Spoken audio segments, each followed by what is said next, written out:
안녕하세요. 반갑습니다. 주식행렬 그대에게 이정렬입니다. 자, 오늘 5월 11일입니다. 두산 피어스 브리핑을 좀 드리도록 할 텐데, 다른 종목들은 지금 다 떨어지는 모습을 보여주고 있는데, 두산 피어스 얘는 오늘 7% 가까이, 8% 넘는, 약간 넘는 강세 흐름들을 보여줬다가, 전고점, 단기 고점이죠. 어떻게 보면. 전고점.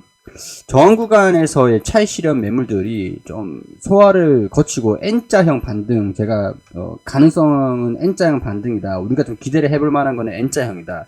N자형을 말씀을 드렸었는데 진짜 다행스럽게, 정말 다행스럽게 저도 이제 보면서 안도를 했습니다.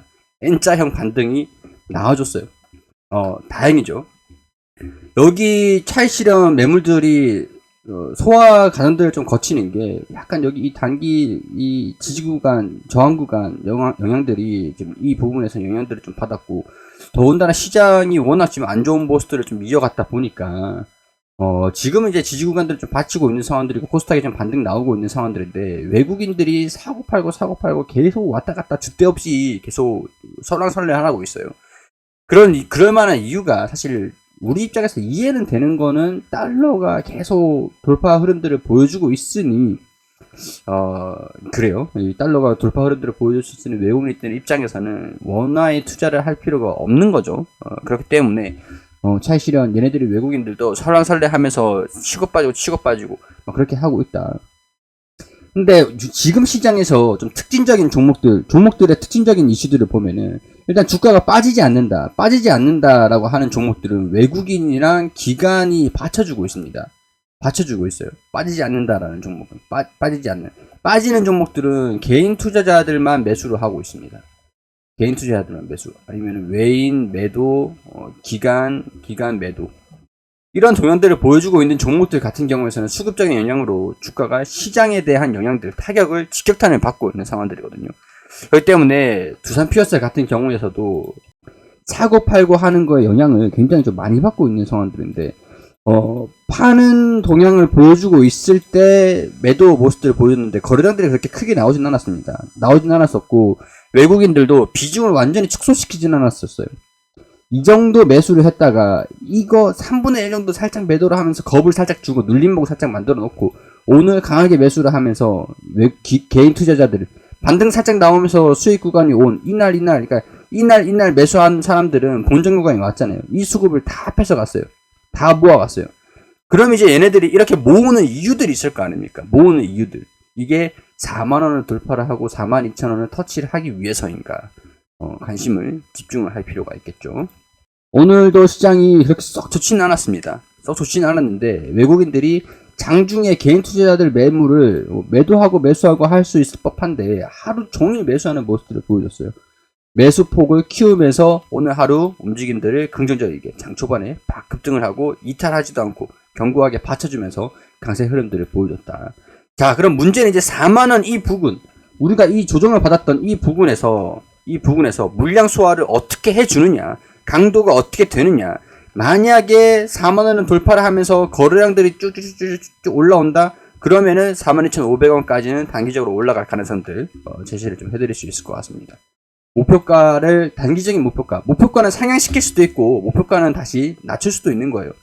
시장 흐름들을 봐가면서 결정을 하는 게 가장 중요할 것 같은데, 42,500원에서 터치를 하기 위해서, 42,500원을 터치를 하기 위해서 이 4만원대 부분에서 거래량들이 동반되면서 외국인들이 또 매집하는 거, 살짝 차익 실현 매물들을 나와주려고 하면 여기서는 이제 외국인들도 매도를 했잖아요. 차익 실현 매물들을 던졌잖아요. 시장에 던졌잖아요.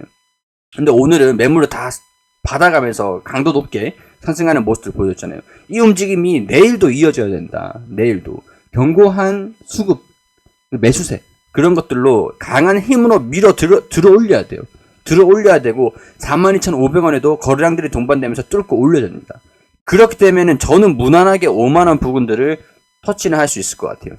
지금 제가 파악하고 있기로는, 제 개인적인 생각에서는, 물론 대응 잡으신 분들도 계셨겠지만, 대응을 못 잡으신 분들은 매수가가 높으신 게 지금 5만원 부근에서 물려 계시는 분들도 계실 거거든요. 만약에 5만원 부근 물려 계시는 분들이 계신다라고 하면은 42,000원 터치를 한 다음에 조정을 살짝 받을 때 4만원 터치를 하고 다시 반등 나올 가능성들도 있어요. 이때 보면서 대응을 살짝 좀 잡으시는 것도 괜찮지 않을까, 그런 생각들이 듭니다. 굳이 제가 항상 말씀을 드리는 게 대응하는 게 중요하다고 말씀을 드렸었어요. 여기서 10주를 내가 가지고 있다. 반등이 나와줬을 때 특히 이제 여기서나 뭐 여기서나 기회는 충분히 있었거든요. 저도 이제 비중 축소는 뭐 나쁘진 않지만 완전히 전부 다 매도를 하면은 후회할 것 같다. 그런 구간들은 아닌 것 같다라고 말씀을 드리기도 했었는데, 여기서 이제 10주를 가지고 있으면은 10주를 매수를, 이 구간에서 뭐 언제든지 10주를 매수를 하면 평균 단가가 45,000원 부근으로 낮아질 겁니다. 1배수죠, 1배수. 내가 10주를 갖고 있는데 10주를 더 매수를 한다라고 하면은 1배수예요. 1배수 매수를 하면은 했더라면 45,000원 구간들. 무난하게 반등이 나온다. 42,500원 조정을 받고 다시 반등이 나오면 45,000원 구간들이니까. 이렇게 되면 내가 탈출할 원금을 확보를 할 수 있는, 비중을 축소를 하면 원금 확보가 되는 그런 구간이에요. 우리가 주식에서 대응이 가장 중요한 이유가 원금을 확보를 해놓느냐. 원금이 일단 확보가 돼야 원금이 손실을 보지 않고 원금이 계속 유지가 되고 있어야 그 다음 기회를 잡을 수가 있는 거예요. 그렇기 때문에 이제라도 조정을 좀 받을 때, 급등을 할 때 막 따라가서 막 이렇게 물타기를 하는 것보다야, 급등을 할 때 뭐 윗꼬리를 잡고 막 이렇게 매수를 하는 것보다 돌파를 했을 때 차익 실현 매물들이 나오고 조정을 받았을 때 반등이 나올 때 한 이때쯤에 물타기를 들어가는 게 항상 안전하겠죠. 무조건 급등을 하는 모습들을 보여줄 때 물론 이제 수익 보일 수 있을 가능성도 높지만, 급등을 하는 모습들보다 조정을 받을 때 지지 구간들 터치를 하고 한 이쯤에서 또 반등이 나왔을 때 또 매수를 하는 것들도 평균 단가를 낮출 수 있는 방법이 될 수가 있잖아요. 그러니까 내가 10주를 가지고 그 평균 단가가 그냥 위에 있다라고 하시는 분들은 대응을 한 차례 한 이 구간에서 잡아보시는 것도 괜찮을 것 같습니다. 우리가 지금 두산 피어셀에 기대를 하고 있는 부분들, 수주죠, 수주인데, 지금 어제 소식들이 좀 들려줬던 것들은 대기업에서 뭉친다. 대기업에서 뭉쳐서 수소 연합 활동을 한다. 연합이죠, 연합. 현대자동차, SK, 하나 등이 설립한 민간 수소 협의체 코리아 H2 비즈니스 서밋, 글로벌 투자 기관과 손잡고 수소 펀드를 조성을 한다. 자, 이렇게 되면은 수소 펀드도 조성을 하고, 이 펀드를 하는 이유가 뭡니까? 시장을 성장시키기 위해서. 시장을 성장해서 어떻게 시키죠? 투자를 해서 시장을 조성을 하는 거. 그렇기 위해서 자금을 조달하기 위한 펀드다라고 이해를 하시면 될 것 같아요. 글로벌 수소 동맹 격상시켜서 친환경 수소 기술을 조기에 상용화하겠다. 두산 피어셀은 발전용 연료전지 시장 누적 점유율 1위. 자, 발전용, 제가 전일 영상에서 설명을 드렸습니다. 조회수가 많이 안 나와가지고 다시 한번 설명을 드리면은, 발전용 연료전지 쪽에는 두산 피어셀이 1위예요.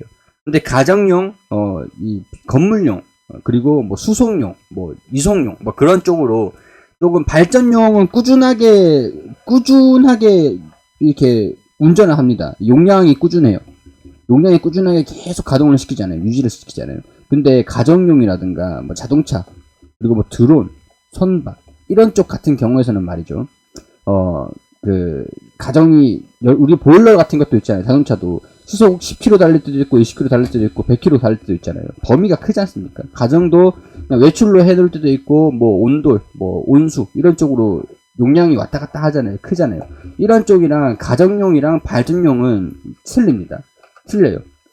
뭐 SPSL이 가정용, 건물용 이렇게 하고 있는 것들이 있긴 한데, 사실 가정용, 건물용 이런 쪽은 일본 기업들이 과점 구도를 가지고 있습니다. 그렇기 때문에 가정용, 건물용은 점유율 싸움은 좀 심할 거예요. 치열할 거예요. 근데 발전용 같은 경우에서는 두산 피어셀이 중국에도 수출을 했고 국내 시장에서도 누적 점유율 1위를 가지고 있고, 그리고 두산을 통해 가지고 가정용이랑 건물용 이런 연료전지도 상용화를 시킬 수 있는 기술도 있습니다. 제품도 있고. 그렇기 때문에 선박용도 한다라고 얘기를 하는 것들이고. 뭐 그래요. 그렇기 때문에 두산 피어셀이 수소 사업자로서의 절대 강자는 맞다. 이렇게 설명을 드릴 수 있을 것 같습니다. 수주는 추후에 시간이 지나면은 계속 나올 겁니다. 들어올 거라고 보여요. 근데 2분기 실적까지는 조금 위축될 수도 있겠죠. 근데 2분기가 지나면 영업이익이 더 대폭 확대되기 시작할 거다. 이제 수소법도 통과가 됐으니까 확대가 될 거다라고 보는 게 있습니다. 그렇기 때문에 2분기까지도 실적이 안 좋게 나온다라고 해도 낙폭을 확대를 하는 모습들은 제한적일 것으로 예상이 돼요. 그렇기 때문에 우리가 꾸준히 대응을 잡고 매집을 해나가는 게 중요하겠다. 이렇게 개인적으로 좀 조심스럽지만 설명을 드릴 수가 있겠죠. 두산 피어스를 가지고 계시는 분들 같은 경우에서는 판단하셔가지고 참고하셔가지고 개인적인 생각들을 말씀을 드린 것들이니까 투자에 참고만 하셔가지고 판단은 여러분들이 해주시기를 당부드리도록 하면서 구독과 좋아요 부탁드릴 수 있도록 하고 여기서 마무리할 수 있도록 하겠습니다.